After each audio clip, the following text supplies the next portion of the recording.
সেই নিয়ে আনন্দ করার কথা। কিন্তু আমাদের এই মুক্তি, আমাদের এই স্বাধীনতা অনেকের কাছে পছন্দ হচ্ছে নানাভাবে নানা গতিতে এটাকে উল্টে দেওয়ার চেষ্টা। এই 5ই অগাস্টের পর থেকে কত রকম ভাবে এটা এসছে আপনারা আমার সাথে অনেক ভালো জানেন, বাস্তবের পরিপ্রেক্ষিতে সেগুলো দেখেছেন। আমরা এর মধ্যেই এই পরিস্থিতিতেই মনে করেছিলাম শুরুতে যে বিরাট একটা পূজা আসছে, দুর্গা পূজা আসছে, এটা নিয়ে একটা হাঙ্গামা শুরু হবে। তো সেখানেও আমরা ঐক্যের আহ্বান জানিয়েছিলাম, আপনারা সবাই ঐক্যের মধ্যে শরীর হয়েছিলেন।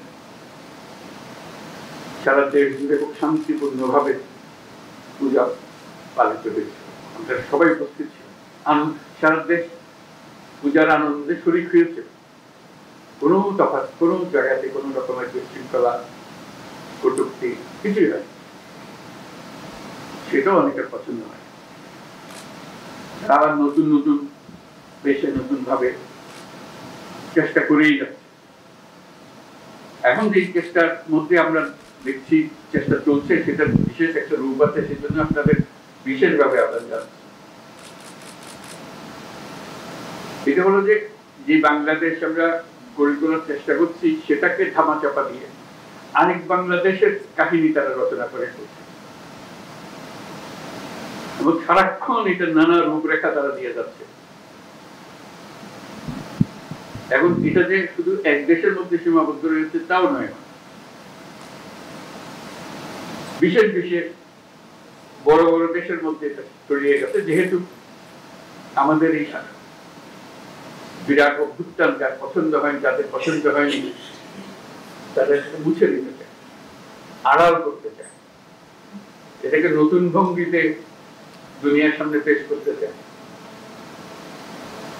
আমাদের এখানে একটা ভয়ঙ্কর কাণ্ড হয়ে গেছে, সেই ভয়ঙ্কর কাণ্ড থেকে আমাদেরকে রক্ষা করতে হবে, তারা রক্ষার জন্য এগিয়ে এসেছে আমাদের।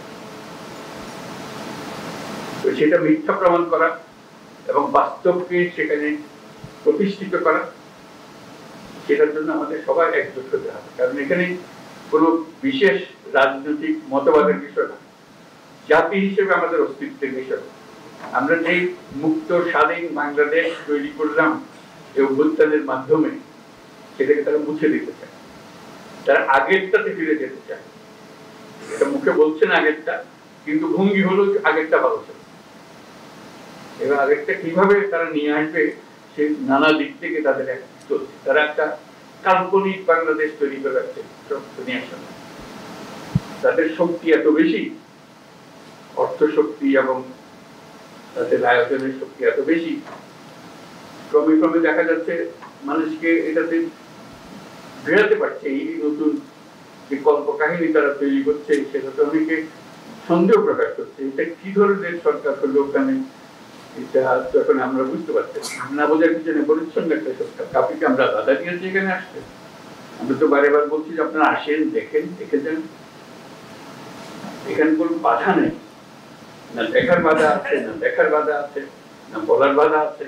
সেটার জন্যই এটা মুক্তি স্বাধীন বাংলাদেশে চলে আসে। কিন্তু না, তারা ওখান থেকে এই কল্পকাহিনী বানিয়ে যাচ্ছে। এখন আমাদের সারা দুনিয়াকে বলতে হবে যে আমরা এক, আমরা যেটা পেয়েছি আমরা একযোগে পেয়েছি, কোনো মতভেদের মাধ্যমে পাইনি, কাউকে ধাক্কাধাক্কি করে পাইনি। যারা আমাদের বুকের উপর চেপেছিল তাদেরকে আমরা বের করে দিয়েছি, এইটুকুই। আমরা নিজেরাই উন্মুক্ত হয়েছি। সেই জিনিসটা সবার সামনে তুলে ধরা, কিভাবে তুলবো সে ব্যাপারে পরামর্শ সবাই মিলে একটা জন্য আমরা প্রয়াসটা করতে পারি। কারণ আমাদের এই নতুন বাংলাদেশের যাত্রাপথে এটা একটা মস্ত বড় বিষয় হয়ে দাঁড়িয়ে, অস্তিত্বের বিষয় হয়ে দাঁড়িয়ে। এই জিনিসটা যেন আমরা ঠিকভাবে অগ্রসর হতে ভুল না করি, সেটার জন্যই আমরা সবাই মিলে পরামর্শ করে যাতে একযোগে আমরা কাজটা করতে পারি সে আবেদন। আপনারা নিজেরা এটা খুব ভালো করে বোঝেন, আমার বোঝানোর দরকার ছিল না। শুরুতে কিছু বলার দরকার আপনাদের বললাম, আমাদের মনের ভেতর এগুলো স্পষ্টভাবে জেগে আছে। সেটা সবার সামনে একত্র হয়ে বললে আমাদের শক্তি, সমবেত শক্তিটা আসবে। সেই সমবেত শক্তিটার জন্য আমরা আজকে অপেক্ষা। সবাইকে ধন্যবাদ।